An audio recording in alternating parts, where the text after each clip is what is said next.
আওয়ামী লীগের নেতা বড় কর্মী ইতালি প্রবাসী মুনিরের বাবা মা কি বলে, ভিডিওটা সবাই মনোযোগ সহকারে দেখবেন।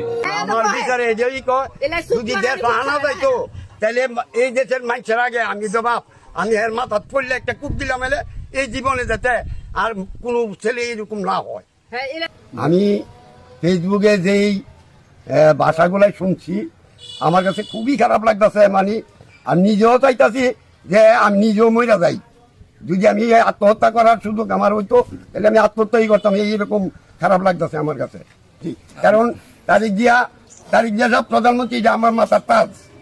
আমি মনে করি খালি শুধু উনি না, ওর মা ছিল প্রধানমন্ত্রী, ওর বাবা রাষ্ট্রপতি। আমি চাই ইতালি থাকে মনির, তার শাস্তি হোক, আমি চাই যে তার উপযুক্ত শাস্তি হোক। আপনার খোঁজ খবর নেয়? আমার কোনো খোঁজ খবর নাই, আমার সাথে কোনো যোগাযোগও নাই। বিদেশ গেছে জায়গায় যাওয়ার সময় বহুতগুলি বই টই লয়ে গেছে গা, বহুটিয়া পয়সা মাইরা লয়ে গেছে। কতলি মানুষের এলাকার কতলি মানুষের এলাকার মানে বিভিন্ন জায়গার মানুষ প্রায় প্রত্যেক মানুষের ফাইলে হের একটা জি বাকাই চালাবেন, হের লাগাম ফাইরা লাগাবেন, দাও না ছুরি লাগায়া এই জায়গায় বইগুলা নিলোগা, টেহাগুলা নিলোগা নিচে গা। আমরা কোনো একশিনটা খাওয়ায় না, মানে যোগাযোগ নাই। হের বাপ মানে হের লাগি মরার দশা হয়েছে। হের মানে আইনা বাড়ি বেচছে, খেত বেচছে, ওখানে দেন হের লাগি এখান জায়গা আছে 3 ঘন্টা এখানেও বেচছে।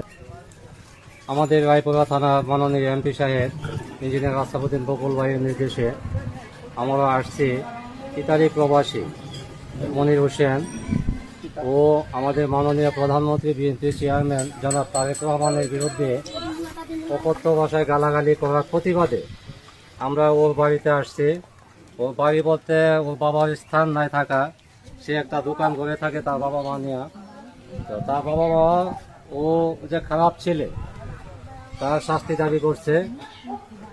আর আমরা প্রকাশ্য এলাকাবাসী যারা আছি আমরা অবশ্যই আর শাস্তি কামনা করি। আমাদের মাননীয় প্রধানমন্ত্রী যারা তারেক রহমানকে অপমান করা মানে আমাদের দলকে অপমান করা, সারা দেশকে অপমান করা। আমরা চাই কঠোর শাস্তি হোক, তাদের আইন অনুরাগ ভাবে ইতালি থেকে দেশে এনে যাতে তাদের কঠিন শাস্তি দেওয়ার জন্য আমি দাবি জানাচ্ছি। কোন মানুষ যাতে আমাদের বাংলাদেশে দ্বিতীয় আরেকজন না জন্মায়। আপনারা সবাই ওনার বাপ মার সাথে আমরা আলাপ করলাম। ওর 17 বছর যাবত ওর বাপ মার কোনো খবর নিচ্ছে না।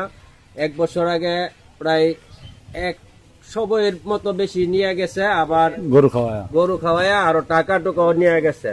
এলাকাবাসী খুব পরবর্তী। আমি চাই মাননীয় প্রধানমন্ত্রী যদি